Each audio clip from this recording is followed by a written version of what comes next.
BFM Business. Innover pour le commerce. Le débat. Le succès du secteur de la franchise ne se dément pas. On a vu quelques chiffres cette semaine qui ont été publiés. Le nombre de réseaux, on a plus 1,4%. Le nombre de points de vente, c'est pareil, il augmente. On est à plus de 75 000. Et le chiffre d'affaires, il est là il augmente de 4% grâce, tout ça, à des concepts innovants comme ceux qu'on va découvrir aujourd'hui. Et vous allez voir que les franchisés, les franchiseurs regorgent d'idées. Cédric Elias, bonjour. Bonjour Karine. Directeur général opérationnel FBD Group. Donc FBD Group, c'est 4 marques, notamment Ixina, qui est depuis 20 ans en France. Jérôme Guillouis, bonjour. Bonjour. Vous êtes le directeur général de La Vignerie. La Vignerie, c'est né en 2010. Il y a 13 ans. Ouais. Il y a 13 ans. Maintenant, par des anciens de chez Auchan. Tiens, donc, quelqu'un de la famille Muniez, et puis vous-même, donc ancien de chez Auchan. Donc, on va voir ce que ça implique, effectivement, pour ce concept un petit peu innovant de Cabis. Ixina, le marché du meuble va pas très bien, mais le marché de la cuisine va très bien. Et vous surperformez le marché de la cuisine en tant que cuisiniste avec Ixina, un chiffre d'affaires en progression, et vous projetez d'atteindre 250 magasins d'ici 5 ans. Vous n'arrêtez pas de croître. Comment on fait pour rester dans la course quand on est dans un marché aussi concurrentiel qu'on a quand même, pour pas les citer, Ikea en face, et puis Cuisine Schmitt, c'est chez vous, hein, en revanche. Non, c'est pas chez vous. Vous, c'est Cuisine Plus, Cuisine Référence, mais enfin qu'il y en a plein sur le... Comment on fait pour rester dans la course? Bon, déjà, on a quand même une grande chance, c'est qu'aujourd'hui, c'est un marché qui est extrêmement dynamique dans l'absolu, parce que la cuisine a complètement changé finalement sa place dans la maison et dans la vie du foyer. On a la cuisine qui s'ouvre, on a beaucoup d'émissions télé sur la cuisine. Donc déjà, c'est un marché qui est extrêmement dynamique et les clients sont très en attente de nouveautés et d'accompagnement. Mais comment vous faites pour séduire ces entrepreneurs indépendants qui veulent devenir franchisés, justement parce qu'ils ont le choix des marques? Alors, on a déjà aussi des chiffres qui parlent pour nous. On a 12% de croissance cette année. Notre chiffre d'affaires moyen par magasin est le plus fort du marché. C'est la qualité de l'accompagnement des équipes. Et puis c'est aussi une sélection extrêmement rigoureuse de nos partenaires qui font le succès et qui sont aussi fondés sur leur capacité à innover avec nous, puisque on a mis en place des méthodes d'accompagnement de nos partenaires où ils sont complètement partie prenante des choix qu'on fait en matière marketing, commercial, informatique même, pour pouvoir s'adapter et pour pouvoir mieux comprendre en avance les tendances de consommation. Et ces chiffres, finalement, ce mode de fonctionnement nous permet de séduire des nouveaux partenaires parce qu'on a du succès. C'est du co-développement, finalement, un petit peu que vous leur offrez. Et du coup, vous me disiez hors antenne, vous avez beaucoup de gens en reconversion qui se tournent vers vous. Alors, par nature, aujourd'hui, monter un magasin de cuisine, c'est 100 000 euros d'apport. Donc, vous imaginez bien, c'est souvent des personnes qui veulent se mettre à leur compte, qui sont cadres, qui ont plutôt une quarantaine d'années, qui ont souvent une expérience dans vraiment des secteurs d'activité très très différents et qui ont vraiment envie d'être patrons. Et ces gens-là, aujourd'hui, ils sont séduits parce que ils découvrent un nouveau métier, mais ils découvrent aussi la capacité d'être entrepreneur, accompagné, et c'est le rôle du franchiseur. Donc voilà comment vous pouvez les suivre. De votre côté, la Vignerie, finalement, il y a 5500 cavistes en France, donc là aussi la concurrence est rude. Aujourd'hui, vous en avez combien sur... Alors bientôt 25. Bientôt 25, c'est ça, mais ça grimpe vite, vous disiez c'est à 13 ans, et surtout ça grimpe vite à partir du moment où vous avez choisi, Jérôme Guillouis, justement le développement en franchise.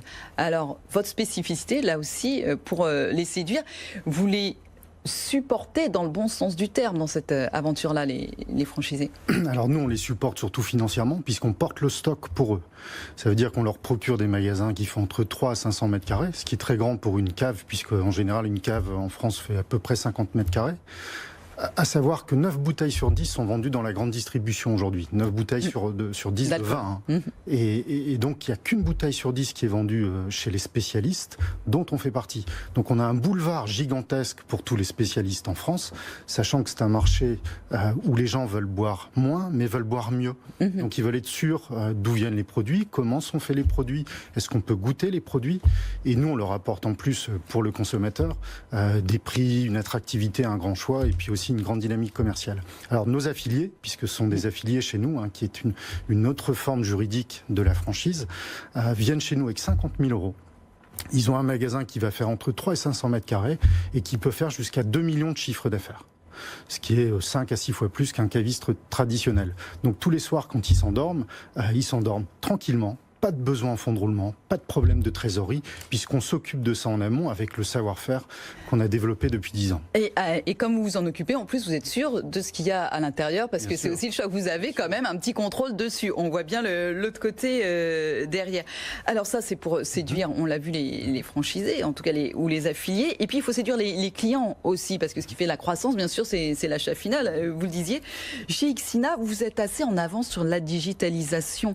Alors c'est vrai qu'on en parle beaucoup dans Innover pour le commerce, mais c'est hyper important dès qu'on est dans le meuble, parce que notamment la cuisine, c'est toujours compliqué de l'imaginer chez nous. Exactement. En fait, on voit aujourd'hui arriver beaucoup de solutions de réalité augmentée ou de capacité finalement à projeter un objet qu'on va acheter, un meuble, dans son intérieur. Chez Ixina, ça existe depuis 5 ans, puisqu'on s'est rendu compte que le meilleur moyen pour un client de... Depuis 5 ans ? Depuis 5 ans, oui. Le meilleur moyen aujourd'hui de se projeter, c'est quand même de voir en 3 dimensions et d'être capable, même à limite, sur un clic, de pouvoir changer la matière, changer les couleurs, changer même des éléments de décoration. Et donc, on a mis en place des solutions et qu'on a ensuite mis également sur notre site internet pour permettre aux clients de commencer à préparer leur projet et ensuite de le finir avec nous en magasin. Et à la sortie, on a même la capacité sur son smartphone de partager avec sa famille, ses proches, son projet en 3 dimensions pour vraiment le voir finalisé. Combien on gagne de contrats de vente avec ça, avec ce genre de solution ? Je ne sais pas le mesurer de cette manière-là, mais en tout cas, c'est un effet waouh auprès des clients. Et pour nous, c'est un élément important, puisqu'on sait que 50% des cuisines qui sont vendues aujourd'hui ne sont par recommandation. Donc, mieux vous traitez vos clients, plus ils en parleront autour d'eux, et plus potentiellement, on aura un trafic supplémentaire. Après, effectivement, dans la vignerie, effectivement, vous le disiez, vous alliez finalement le conseil du caviste et le choix de la grande distribution, c'est bien ça, Cédric Gouly? Tout à fait. Romain Mullier, lorsqu'il a créé ce concept, il est parti d'un besoin client il y a 13 ans, son besoin client. Il se retrouvait dans des supermarchés, des hypermarchés, où il y avait un grand choix. Il était quasiment sûr que les prix étaient bien placés, il y avait des promotions, mais il était seul face à toutes ces bouteilles et il ne savait pas trop comment choisir. Et à l'inverse, chez le caviste, il était à peu près sûr de la qualité des produits, sûr du conseil, il pouvait déguster, mais il ne savait pas trop s'il ne payait pas un peu cher sa bouteille. Et donc, quand il a créé ça, il a pris tous les avantages des uns et tous les avantages des autres. Alors, bien sûr, quand on prend les avantages, on récupère aussi les inconvénients, ce qui nous condamne à faire du volume. Chez nous, on préfère, vu que ce sont des bonnes affaires, que le client reparte avec un carton plutôt qu'une bouteille. Mais vous nous assurez de l'avoir au prix du domaine, c'est vrai ça ? Bien sûr, ah oui, tous nos vins sont au prix domaine ou moins cher. Si le vigneron nous offre une bouteille sur le carton, on répercute ça dans le prix de vente pour le consommateur.